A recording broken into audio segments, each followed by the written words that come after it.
believes it advances peace. And this is something that I don't think a lot of people understand. I completely agree with that. I do think it advances peace. It depends what you believe the reason is why we don't have peace. He keeps saying it's off the table. No. First of all, the decision that he made, if you actually listen very carefully to his speech, he actually doesn't take a position on final status issues. At all. He doesn't. Look, the Palestinians have a position that they've stated publicly many times, that there should be two capitals. Jerusalem should be their capital and should be two capitals. And we have a position that Jerusalem should remain united under Israel's sovereignty. There is a common ground in that position, is that Jerusalem, under any circumstances, will be the capital of the state of Israel.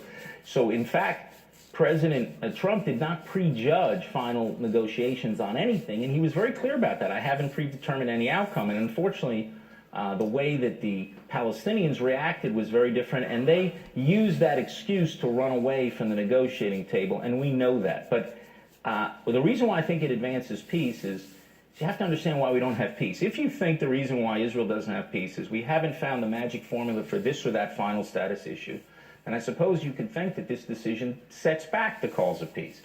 But that's not why we don't have peace. We don't have peace because of the refusal of the Palestinians to recognize the legitimacy of a Jewish state in any boundary. Right. The Palestinian narrative is a very simple one. They believe we stole their house. That's what they teach their kids. So you can give 99.9% of a stolen house back, and they're not going to take it. And by 99%, I don't mean of Judea and Samaria, the West Bank. I mean 99% of the whole house, you Right. can give it back. If Right. they think you There's stole still their gonna house, be you'll never be able ill to will. achieve peace. They understand, some of them, that we're there by might, our might.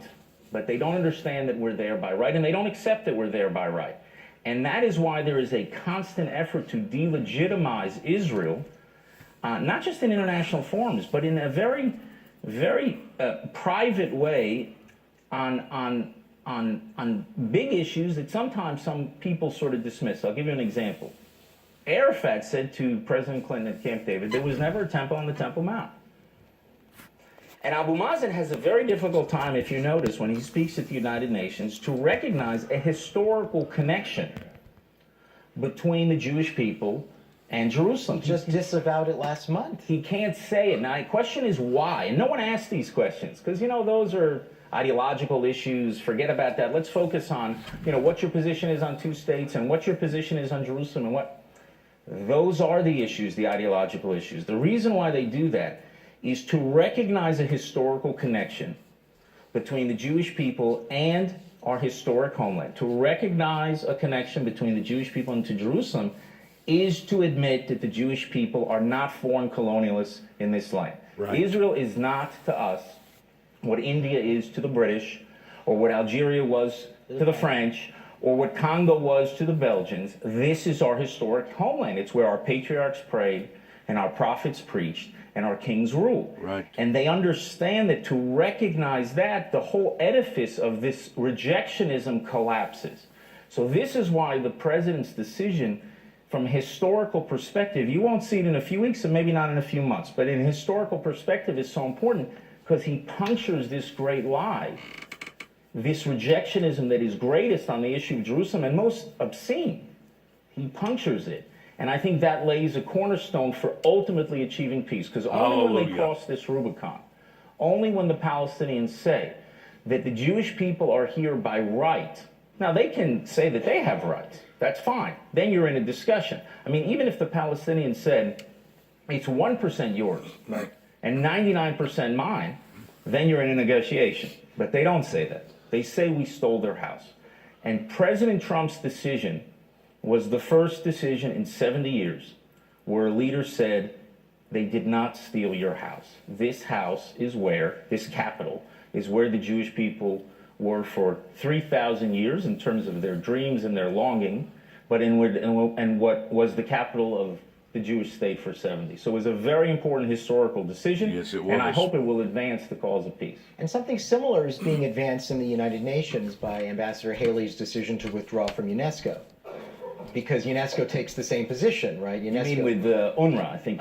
UNESCO was withdrawn before the U.S. Right, but both UNRWA, Right. funding for UNRWA and UNESCO, because both, they have the same thing in common, which is to disassociate and disclaim any connection between Jewish history, Jewish historical Yeah, tradition. they attack, and whether it's Hebron, I know the spokesman for the community is Hebron. Yishai Fleischer, my friend. All right, they don't want to recognize a connection. But I'm saying So they'll say that the Cave of the Patriarchs is a Palestinian heritage site. And so you say, well, these things are just ridiculous historically. They are. But people don't understand how important it is to address these issues in order to actually advance ultimately a political settlement, because they're incapable of understanding. When you teach, and it's not just that the leadership sees this is what they teach their kids. This is what they teach them in the schools. This is what they see in the media all the time. And only when they start hearing a different story do you have hope of some leadership emerging in the future that is prepared to cross that Rubicon.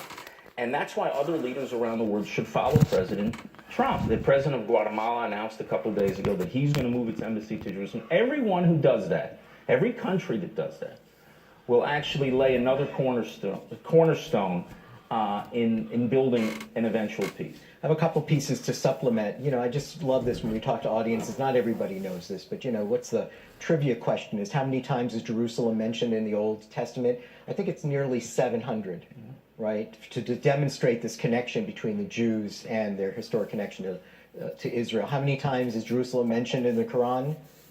Not once. I'm just sorry. Just says it seems if it was that important, you would have mentioned it. So what's also important is that we respect everyone's right to worship freely. We are the guarantors of freedom of worship for the three great monotheistic faiths, and we're the only ones in the history of Jerusalem that protected the rights of others. You see what's happening in the Middle East. You see where Christian communities are being decimated. Christians in places are decapitated in mass. 100 years ago, Christians accounted for 20% of the Middle East. Today, they're 4% and dropping. You see mosques that are blown up because you have a religious war that pits Sunni fanatics against Shia fanatics, and they both, the ones who are the greatest victims, and this is also important for us to always remember, the greatest victims of this fanaticism, it's not Jews, it's not Christians in terms of numbers, it's Muslims. Muslims who do not accept their fanatic creed. So you're blowing up mosques. These people are blowing up mosques around the Middle East, they're blowing up churches. Most of the Jewish synagogues were destroyed a long time ago. And Israel stands out as this country that is the vanguard and the guarantor of freedom in a very, very dangerous part of the world. That's also why it's very important to keep these holy sites that can turn into a tinderbox very quickly under the control of the Israeli government that has frankly earned it in the way that we have conducted ourselves over the last 50 years since we reunited the city. Let me clarify something the ambassador said a moment ago, too, this every 6-month extension. It's fascinating. People don't realize or remember that the United States Congress already voted to recognize Jerusalem as the capital of Israel. But they created this provision that the actual movement needed to be approved by the president, and it was on a 6-month. So think about this. From the mid-1990s, whoever was in the office, every 6 months went through a kind of charade, since the United States knew that the Congress had already made this decision, and Israel certainly was functioning, this was their capital, but they were extending it every 6 months. What people don't realize is Jerusalem was our capital from 1949. That's right, it's not new. So everyone said, well, what about the peace process? Well, what happened between 1949 and 1995? We were always there. 46 years. Why wasn't the capital moved then? And it actually should have been moved during the Eisenhower administration, but that administration decided that it would be a smart policy to try to appease Nasser. Right. And that was the reason why they didn't do it. That didn't work out too well. And then it was oil, and then it was something. There was always another excuse. It reminded me whenever the 6-month came up, I thought of that joke of the guy who rides into the town on his horse, and he's looking for a place to tie it up. He's looking, can't find anything. He sees this old Jewish guy on the side in this rocking chair. He says, why don't you go speak to the rabbi? So the guy on the horse says, well, why should I speak to the rabbi? He says, well, because he can tie anything to the Parshat HaShavua. So there was always another reason why it wasn't moved. Right. No one had the courage and the guts to do it. And we're very, very thankful that President Trump had the guts to do it. Right. And it's the right decision. And it also is a decision that ultimately will advance peace. Let me ask you something you said before that always fascinates me. I asked a similar question once when I was in the Israeli foreign ministry, and I asked a deputy minister, they'll say what you said. We have meetings with diplomats, and we have very different kinds of conversations with them. And we're friendly, and they know our value, and they respect us. And then they go into the UN, and they vote against us and condemn us as the most evil empire ever. Or they go to the streets and condemn us and say we're monkeys and pigs. You're a diplomat. Your job is to be diplomatic. How do you ever speak to these guys and say, cut it out? We're friends. I've not been accused of being overly diplomatic, I have to say. How could you say that in public when you know it's not true, and you know we have relationships with you, and you're just tarring us and playing to the Arab street or playing to whatever liberal progressive... I thought you were talking about Europeans. You were talking about Arabs. I'm talking about Arabs and Europeans. I'm saying in both instances, the Egyptians now are great allies. The Saudis have become allies. But it's not clear what would happen if Israel was accused of having, just landed on Mars, and they would have condemned you for doing that. They would... Well, let's put the European issue aside, because that's very complicated of why they have, especially in Western Europe, why they have their views of Israel and their attitudes towards Israel, because in many ways Israel's become a protector of Europe, almost as a sort of forward position, because if it were not for Israel, what you saw happen in Syria would happen in other places in North Africa. And if you thought there was a refugee crisis and security crisis, it would be much worse. Israel's holding a good part of the Middle East together because of our military power, intelligence power. And I didn't mention this before, but Israel's intelligence agencies has prevented dozens of major terrorist attacks around the world. And we give that intelligence to European governments and other governments. It was just released publicly, so I can say it, that we provided intelligence that prevented the downing of a plane going from Australia to the Gulf that would have killed hundreds of people and also had a dramatic impact, obviously, on international air travel. But with the case of the Arab states, there is definitely something new. Arab governments, I wouldn't say Arab peoples yet, but it's moving in that direction. Arab governments have changed their attitude towards Israel. And that's a result of, I think, three factors coming together. The first was the empowering of Iran. And they're frightened to death, and they should be, of Iran. Because for Iran, Riyadh is breakfast and Jerusalem is dinner. Jerusalem is lunch. New York, actually, is dinner. But they're afraid because they're breakfast. And most of those Arab states in the Gulf are afraid of Iran, the empowerment of Iran. They're also afraid of the Sunni fanaticism. Now, Sunni fanaticism 1.0 was Al-Qaeda, 2.0 was ISIS, but there'll be a 3.0 and a 4.0. So you see these two twin fanaticisms, this Iranian tiger and this radical sort of leopard on the Sunni side of the equation. And then what they saw is the United States basically withdrew from the region. That was their perception, whether that was intended or not. So the 800-pound American guerrillas sort of left the building when you have these lion, tiger and leopard. And then they look, and they see in the corner a 250-pound gorilla with a kippah on their head. And they said, well, maybe we should work with them in fighting a common enemy. The problem for these governments is that they have poisoned their populations for 70 years against Israel. Right. It is very hard for them to turn on a dime. Now, they're not democracies, but public opinion, even in non-democratic societies, does matter, does have an impact, and it's very hard for them to surface. I think if they could do it and snap their fingers, they would do it. They would. And they'd like to see this conflict end between Israelis and Palestinians. They would. It was not true in the past. You're saying they don't feel there's an advantage to them anymore? No, they used to. They used to feel that it helped them divert from the problem, their own internal problems, and the fact that many of these societies, I'll be generous, are in the 19th century, but that's being very generous. So they diverted a lot of attention with their own problems of governance and the failure to enable their populations to enter the modern world. That's the story of the past. Right now, what they see is an Israel that can both help defend them against the common enemy, but also help them seize the future because of Israel's technological prowess. Many people don't understand this, but imagine you'd have a situation where, Utah Colorado, Idaho, Oregon was all decided to boycott Silicon Valley. That's what happens in the Middle East. Right. They've got a center of innovation right next door. Right. And I believe some young leaders in the Arab world actually understand this. So it's not just the security, it's also the technology. And those two things together are creating, I think, a unique opportunity to advance peace, something that did not exist. It's not a new idea, getting the Arabs in the region to contribute to a peace process, but the moment was not right to do that.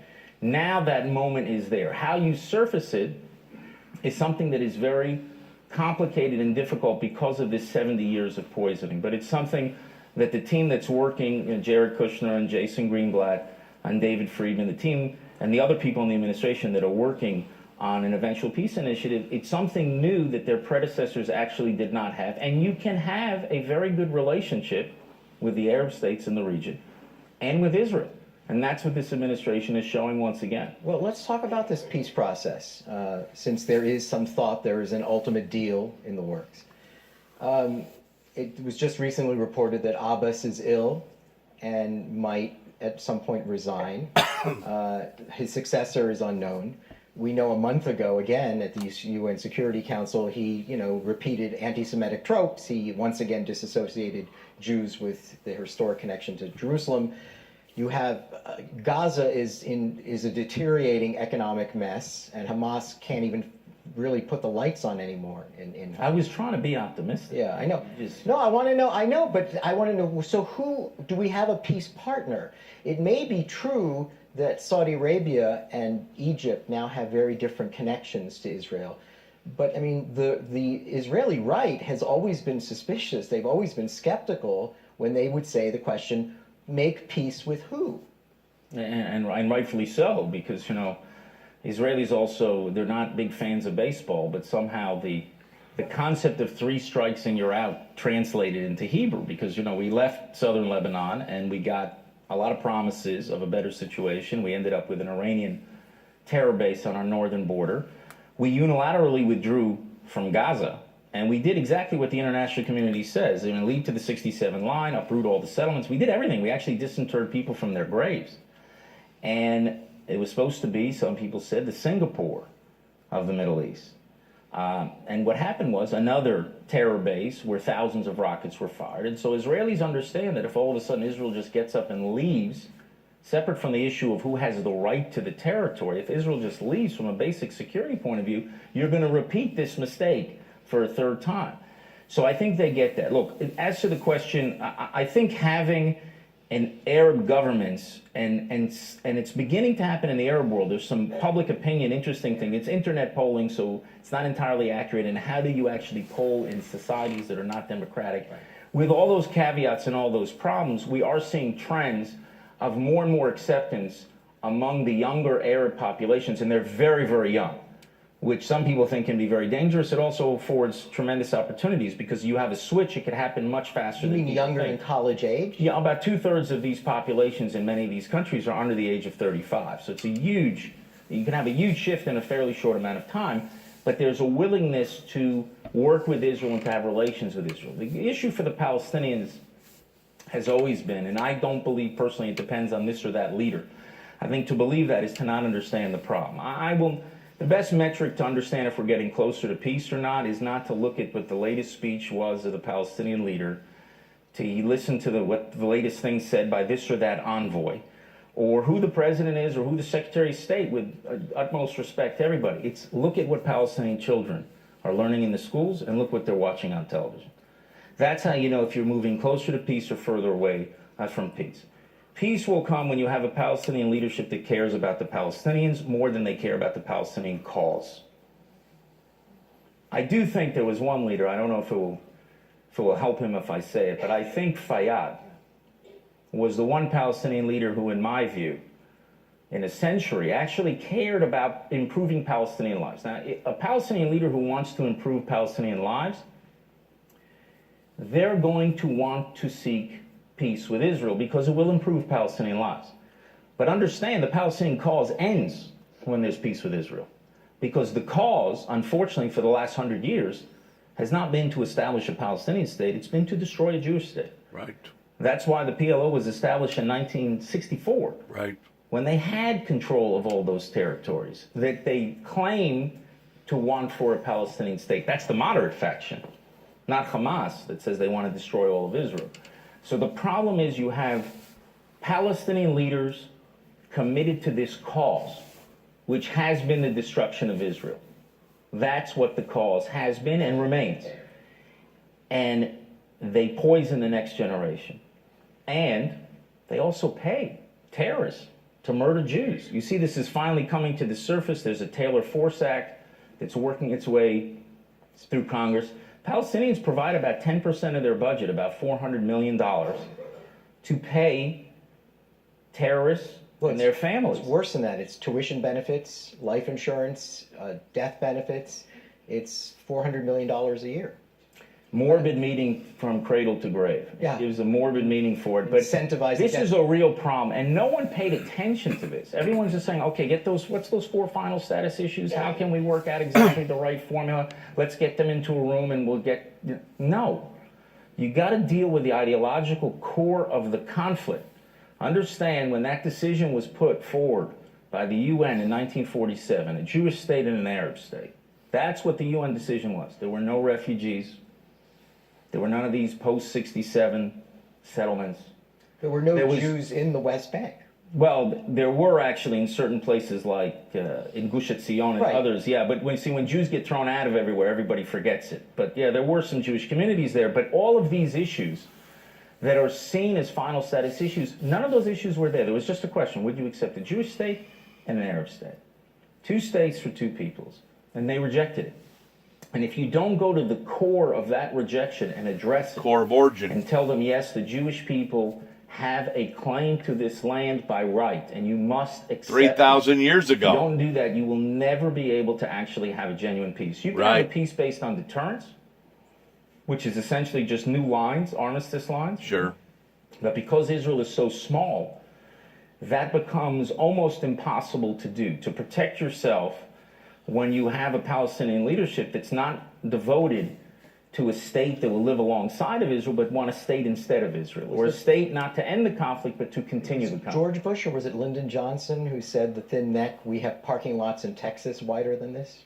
Yeah, driveways. That came because This President... is how thin the border would be between... yeah, you didn't do justice to his Texas drawl. You have to do it with the drawl. Can you do it with the drawl? Sharon, I don't know. I'm going to try. You have... It's in the helicopter. You have the helicopter. Ariel Sharon is then foreign minister in Netanyahu's first government, and he takes then Governor Bush up in a helicopter, and he's looking around. And when you go up, you don't have to go up that high in Israel in a helicopter. You see the Mediterranean on one side, you see the Jordan on the other, and he said, you know, Mr. Minister, there are driveways in Texas that are longer than this country is wide. Yeah, that's what he said. People understand that Israel's security problem is so acute because the country is simply so small.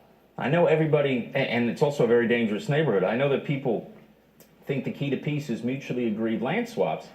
I say mutually agreed neighbor swaps, right? So I understand you have issues with Mexico.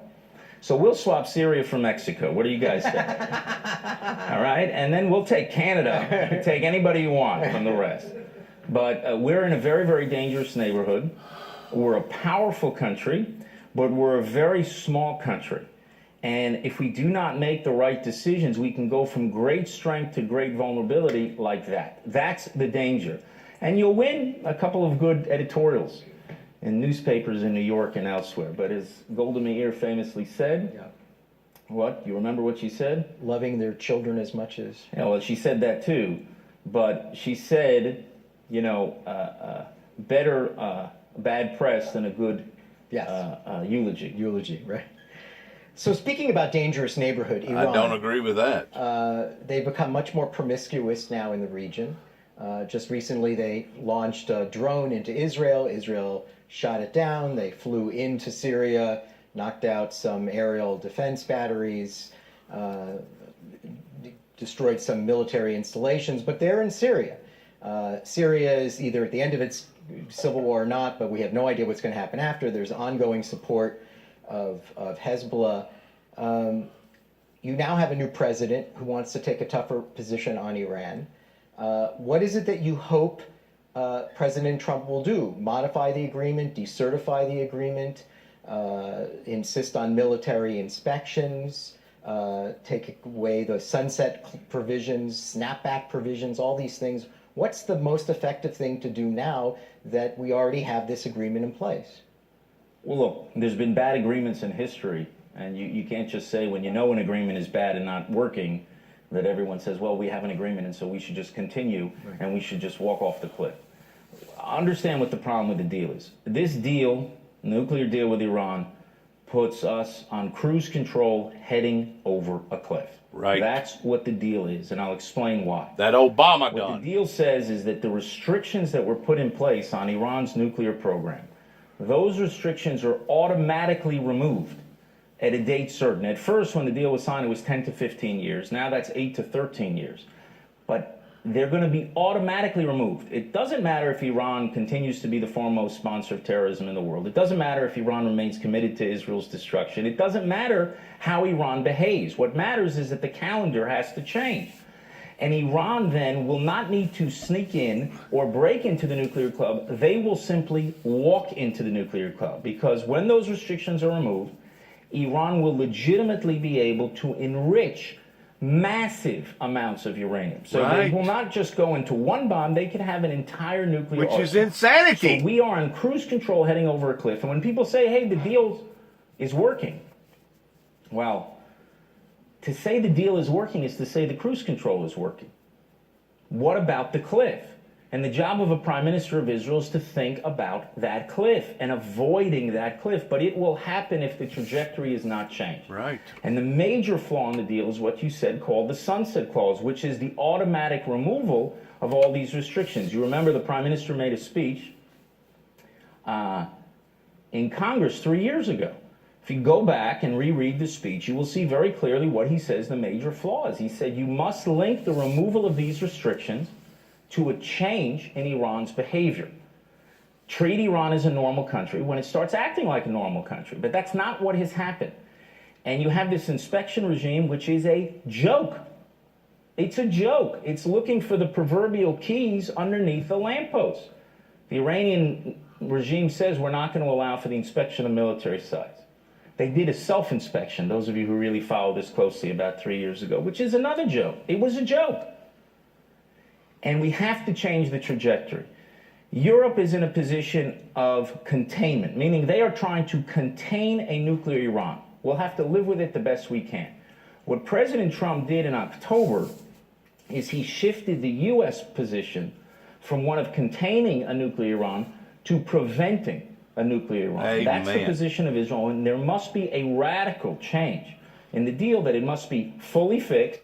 I want y'all to listen to this again, because this is the part that Heinz 57 hasn't figured out yet. John Kerry hadn't figured this out yet. Listen to this. They are trying to contain a nuclear Iran. We'll have to live with it the best we can. What President Trump did in October is he shifted the U.S. position from one of containing a nuclear Iran to preventing a nuclear Iran. And that's the position of Israel, and there must be a radical change in the deal, that it must be fully fixed, all the problems of the deal taken out, or it has to be nixed. He's got to walk away from the deal and restore sanctions and take the actions that are necessary to make... I'm going to back up one more time. And the reason why that I believe this simply is because these people cannot be trusted. It's a joke. It's looking for the proverbial keys underneath the lamppost. The Iranian regime says we're not going to allow for the inspection of military sites. They did a self-inspection, those of you who really follow this closely, about 3 years ago, which is another joke. It was a joke. And we have to change the trajectory. Europe is in a position of containment, meaning they are trying to contain a nuclear Iran. We'll have to live with it the best we can. What President Trump did in October is he shifted the U.S. position from one of containing a nuclear Iran to preventing a nuclear Iran. And that's the position of Israel, and there must be a radical change in the deal, that it must be fully fixed, all the problems of the deal taken out, or It has to be nixed. He's got to walk away from the deal and restore sanctions and take the actions that are necessary to make sure that Iran never has a nuclear weapon, not today, not tomorrow, not in 5 years, 10 Not years, ever. or ever. The other problem is that in exchange for Iran accepting the temporary restrictions on its program, which are temporary, as I said, you had the removal of the sanctions. And Iran had huge money coming into its coffers, huge money. When Iran was under sanctions, they were selling about 1 million barrels of oil a day. Now they're over 2.5 million. So that's 1.5 million more barrels a day at a price of $63 or $64. That's about $100 million a day. That's $3 billion a month. $36 billion a year at the current price of oil. Now, I'd love to tell you that Iran's going to use that money and start a GI Bill for returning members of the Revolutionary Guard. But that's not what they're doing. What they're doing is using it to fund their war machine. Right. And they are literally conquering the Middle East. Right. They're taking over Iraq, trying to take over Syria. Right. They've already taken over Lebanon through Hezbollah, and they're Right. trying to do it in Yemen. And to create for the Saudis, from the south of Saudi Arabia, what they created to the north of Israel in Lebanon through the Houthis, their terror proxy in Yemen. They're arming them, trying to arm them with missiles to endanger Saudi Arabia. So Iran is trying to conquer the Middle East. And all that money, now they're flush with cash, and it's very, very dangerous for the region. So if President Trump cannot get the other members, permanent members, to have a huge shift. I want to say something real quick. This is all regard to the old Persian Empire. And it's the very thing that the book of Revelations talks about pertaining to Babylon and other things in the first 3 chapters of Revelations, or 4 chapters of Revelations, where God is basically behavior. talking treat Iran as a to normal the country when it starts acting like where a he's normal. talking to the 7 churches about Balak. If you'll go back into the history of Balak, you'll find the Persian Empire with its name stamped all over it. That's where the final uprising is occurring right now, and God bless our chief and commander, Mr. Trump, for foreseeing this, because this was one of the biggest mistakes that the Obama administration could have ever have made by basically handing them the keys to an automobile that not only they didn't have the right to drive, but they didn't know how to drive. It was plain insanity. So let's listen to some more of this. Not tomorrow, not in 5 years, 10 years, or ever. The other problem is that in exchange for Iran accepting the temporary restrictions on its program, which are temporary, as I said, you had the removal of the sanctions. And Iran had huge money coming into its coffers, huge money. When Iran was under sanctions, they were selling about 1 million barrels of oil a day. Now they're over 2.5 million. So that's 1.5 million more barrels a day at a price of $63 or $64. That's about $100 million a day. A day. That's $3 billion a month. A month. $36 billion a year at the current price of You oil. can Now, do a I'd love lot to with tell that you kind of Iran's money. going to use that money and start a GI Bill for returning members of the Revolutionary Guard. But that's not what they're doing. What they're doing is using it to fund their war machine. Right. And they are literally conquering the Middle East. They're taking over Iraq, trying to take over Syria. They've already taken over Lebanon through Hezbollah, and they're trying to do it in Yemen. See? And to create for the Saudis, from the south of Saudi Arabia, what they created to the north of Israel in Lebanon through the Houthis, their terror proxy in Yemen. They're arming them, trying to arm them with missiles to endanger Saudi Arabia. So Iran is trying to conquer the Middle East. And all that money, now they're flush with cash. The Persian Empire. It's very, very dangerous for the region. So if President Trump cannot get the other members, permanent members, to have a huge shift in their policy, and I don't see a sign now that they're prepared to have such a shift, then he needs to walk away. He needs to restore those sanctions. Israel will certainly support it. The Arab states in the region will certainly support So it. who wouldn't support it? Western Europeans? Well, we'll see. We'll see what will happen. I mean, when Western European banks and businesses have to choose between doing business with a 20 trillion United States economy or 400 billion Iranian economy, I think they're going to choose to do business with the United States. So you can create enormous pressures on Iran. And Iran is a hollow, I mean, it's a would-be empire, and certainly an evil one at that, but it's a hollow country. It's very weak from the inside. Its people do not support it. You saw that in the streets a couple months ago. Remember with the Soviet Union, how everyone thought it was so dangerous and that pressure would only help the extremists and everything else. The reverse happened. And I remember when President Trump made his decision in October and took a very hard line, and just the fact that he threatened to walk away has frozen investments Right. from going into Iran now, because people are not sure. Why should we invest? We don't know what the policy is going to be. That very fact, a lot of people at the time when he said that, now you're going to actually empower the hardliners. Nonsense. It empowered the people in Iran that understood that there is not going to be an economic light at the end of the tunnel, and they took to the streets. And many were complaining about the funding of the war machine in Syria and in Lebanon, and all their money not going to the people of Iran, but funding this fanatic Shia ideology, which is what they're committed to. The final point I want to make about this, there may be people here who believe that, well, at least now we've sort of kicked this can down the road for 10 years. Which is what the Obama administration said. That is not true. Because right now, as we speak, Iran's advancing its nuclear weapons program. Sure as it we is. Speak.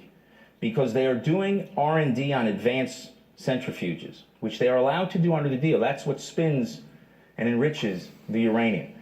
My favorite line from this 160-page deal was a line that says, over the next decade, Iran can only do R&D on the IR-2, 4, 6, and 8. The IR-2, 4, 6, and 8 are more and more advanced centrifuges over the next decade.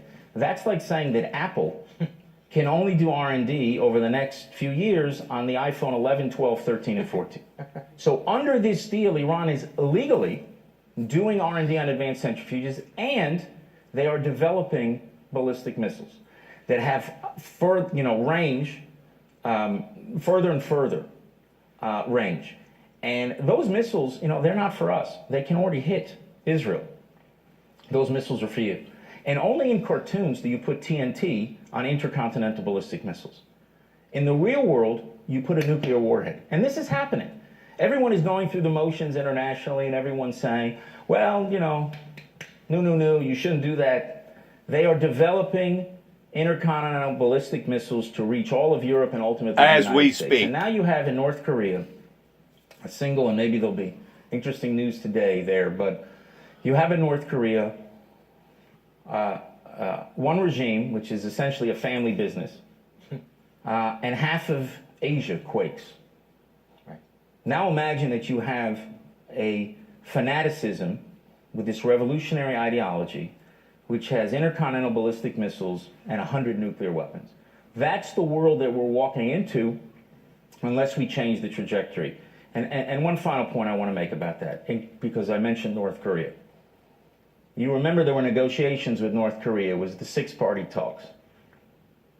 There was a moral difference between the six-party talks in North Korea, with North Korea, and the P5+1 talks on the Iran deal. In those six-party talks with North Korea, your two allies were there at those talks. The Japanese were there, and the South Koreans were there. And it's very hard to blame either President Clinton or President Bush, both of whom did deals, when your allies in the region, the ones that have the most to lose or to gain, the most skin in the game, when they're telling you to do the deal. In the case of the P5+1 talks, Israel was not there. The Arab states were not there. Somebody told me once, if you're not sitting around the negotiating table, you're probably on the menu. And we are the guinea pigs in this experiment. So with all due respect to the French, to the Germans, and to the British, this is our lives. It's the lives of our children. It's ultimately theirs too. They just don't know it yet. But we're the first line of defense. And when the Arabs and Israelis are telling you that this thing is a disaster, and it's empowered Iran to run and try to conquer the entire Middle East, and they're on a glide path to nuclear weapons, and now the Saudis are saying, wait a second, if you allow Iran to do enrichment, we want to do enrichment too. And there's a logic to their position. And we said at the time, Netanyahu said in his speech to Congress, this is not a farewell to arms. This is a farewell to arms control. This will nuclearize the entire Middle East. And because people don't see the bomb explode today, they're simply walking closer and closer to this danger. And I have tremendous respect for President Trump for taking this stand now. Absolutely. Because he could have come in and said, it's not going to happen on my watch. It's somebody else's problem. Kicking the can again. He could have kicked the can down the road, but then it would have been a nuclear can. And the whole world would have paid the price. And he says now, I wish they would have dealt with this problem in North Korea 10 or 15 years ago. Well, now he's doing that now, in dealing with this thing now. And I think it's somebody, no matter what you think of President Trump's policies on all sorts of issues, on this issue, to the extent that you are concerned with the security and survival of Israel, President Trump should, and I think must be supported. Absolutely.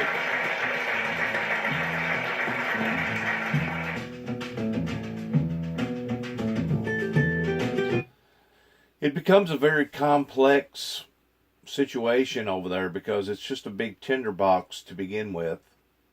And you got all these extreme groups that their ideology is just unbelievable in comparison to normal ideology.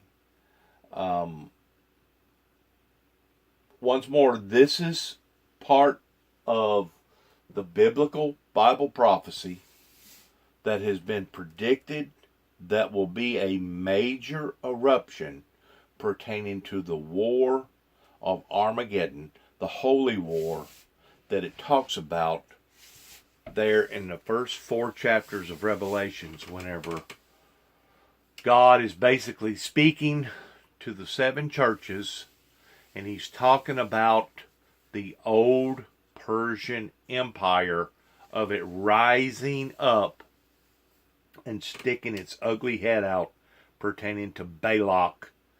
And it's complex. I realize that a lot of those people over there, in their radical behavior, in their thinking, have been brainwashed in believing what they believe, and they believe for some reason that is right. This is the wall of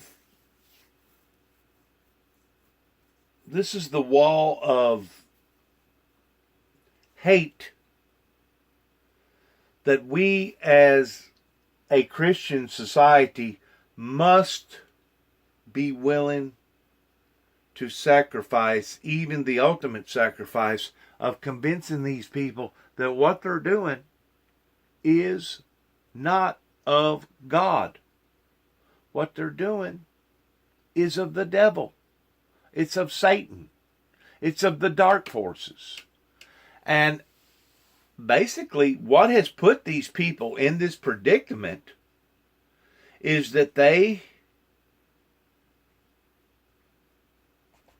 did not accept the teachings of Jesus Christ, and they basically looked a gift horse in the mouth.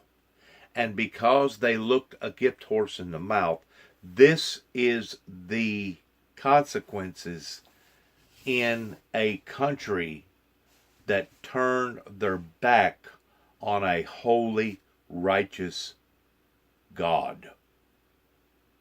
And until they're willing to go back and resubmit, just like once more the first 4 chapters of Revelation speaks of, to go back and do thy first works over again. And he's not just talking to the Middle East, he's talking to the whole planet. To go back, to do thy first works over again, for I have not found thy works perfect yet. Until then, we're going to see the Muslims and the Arabs and the rest of that region. I'll put it this way. If I was to wake up in the morning and see where a nuclear bomb had went off over in Iran or Turkey or Syria or Pakistan or Afghanistan or somewhere over in that area, or even Saudi Arabia, if I seen where a nuclear bomb had went off and just got through killing 1 million plus people, it would not astonish me. It would sadden me. It would bring great remorse into my heart to see that. But as far as me being astonished with what's going on over there right now, after us seeing airplanes turned into missiles that killed over 3,000 people in New York City by the Twin Towers, I have learned in the world of today, in the 21st century, to expect the unexpectable.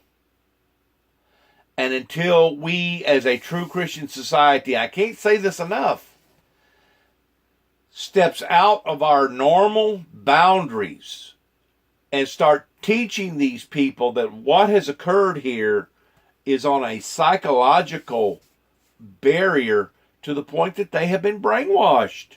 These people have literally been brainwashed in thinking that we are the infidels.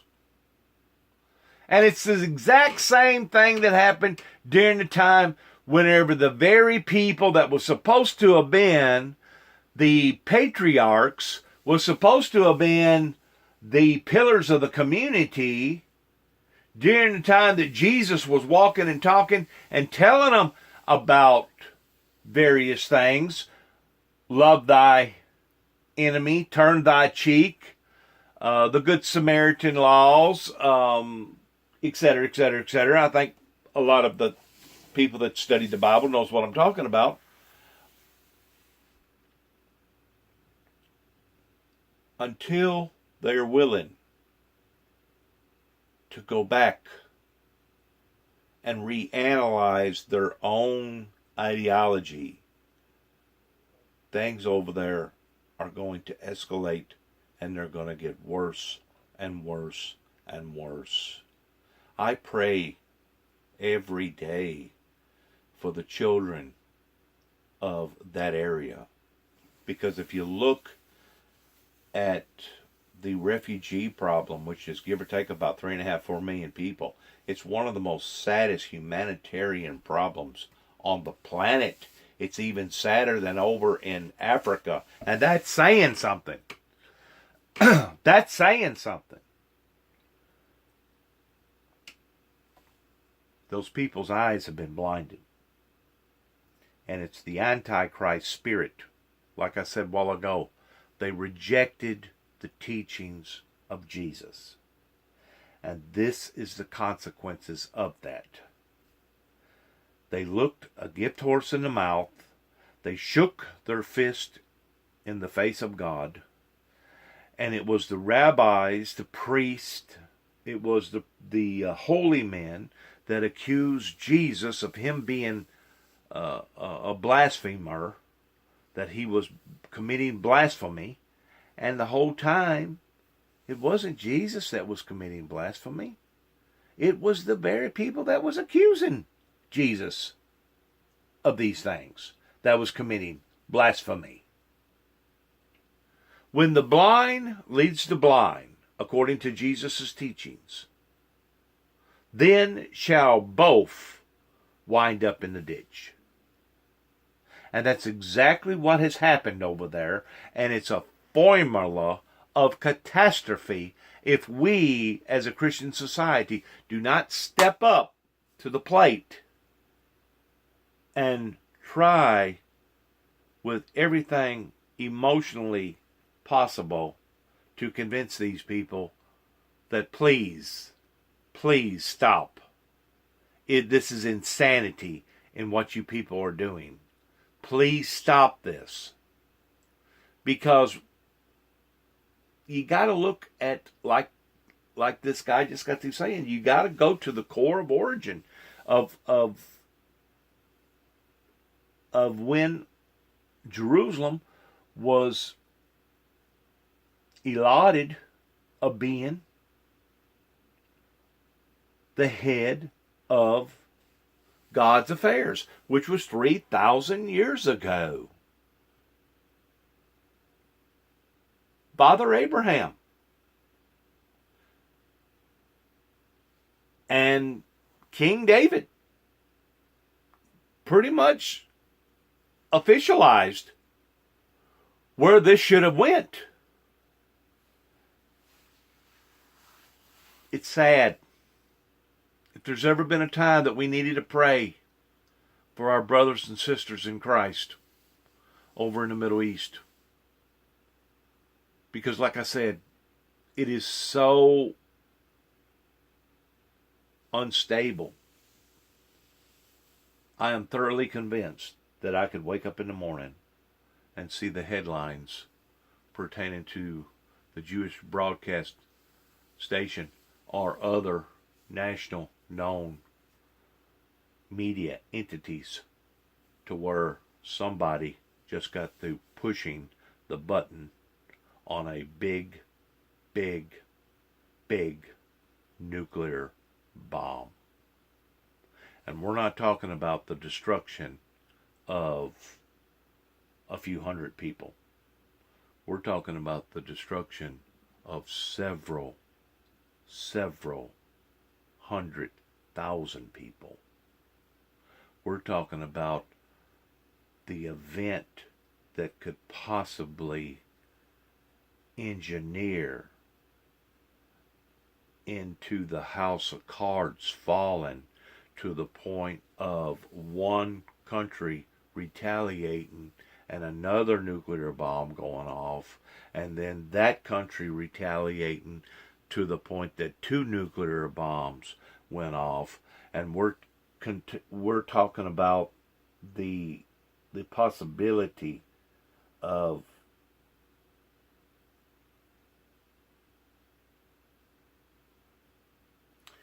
and it even hurts me to even think about it. We're talking about the possibility of a society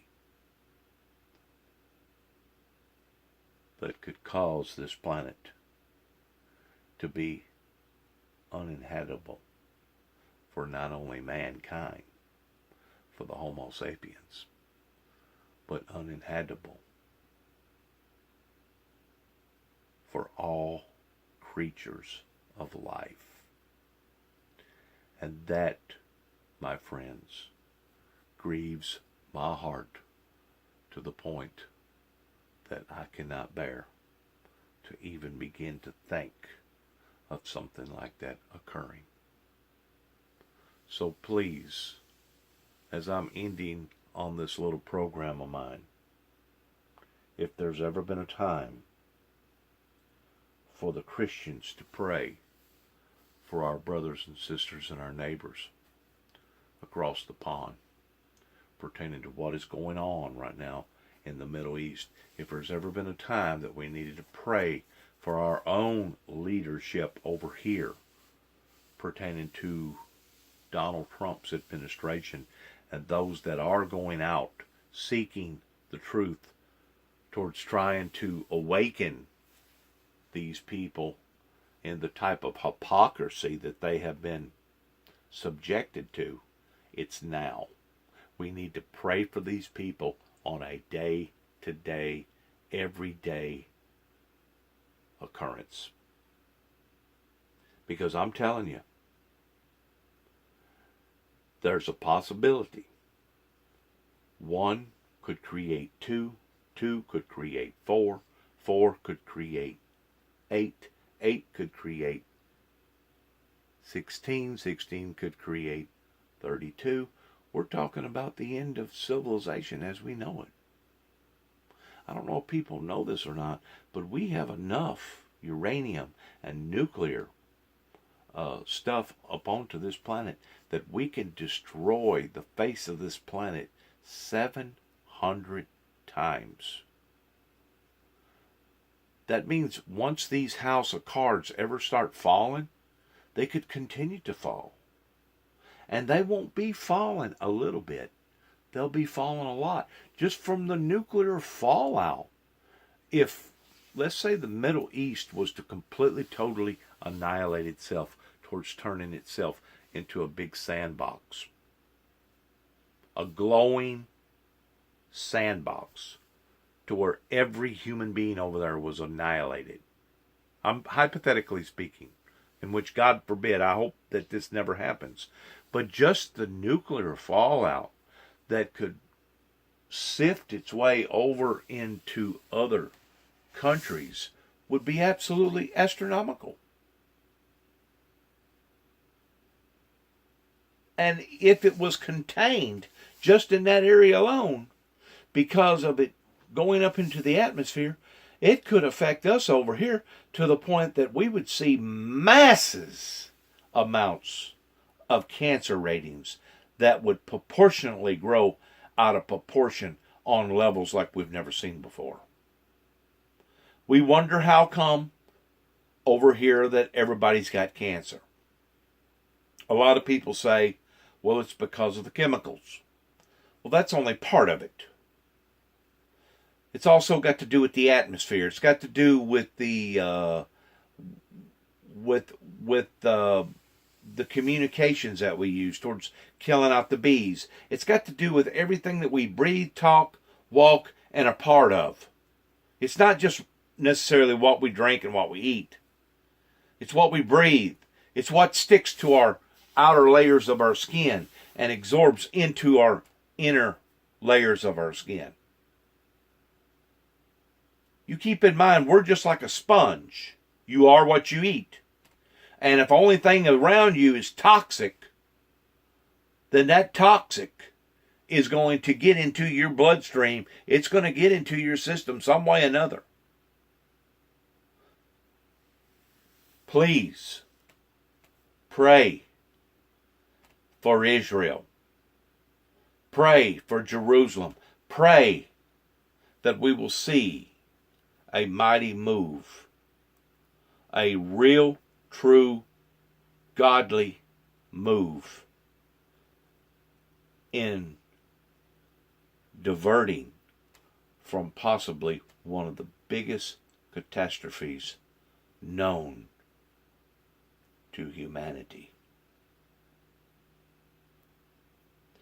Father, eternal God, I want to thank you for allowing for me to be able to listen to this program. I want to thank those that promoted this program on TV. I pray, God, that this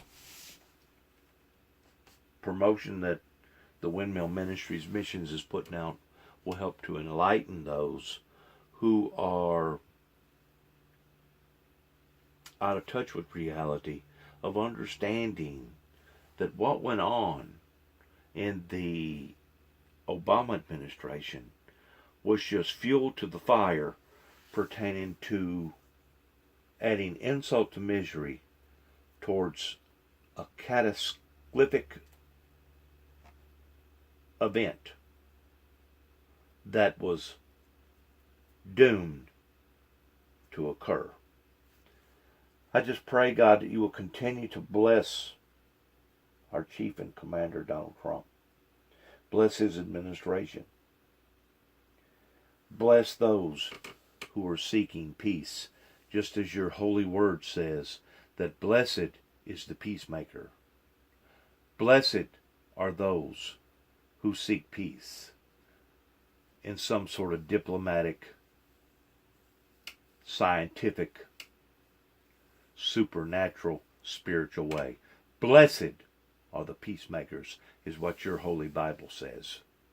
And we're just praying, Lord, for a great revival that will stir up your people, not only here in America, but throughout the world, in every continent, on every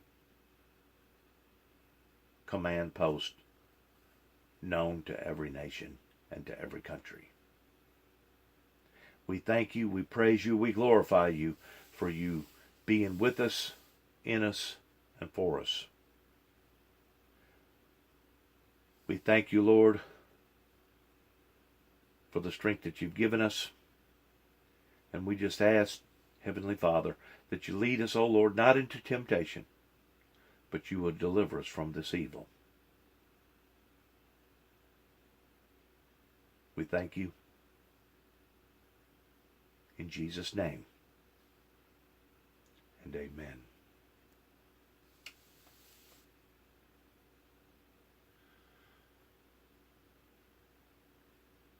Thanks again for listening. Once more, we can't say it enough on our program here at 291 Thompson Road, Sharon, Tennessee, zip code 38255. Shalom. And good luck to all of us.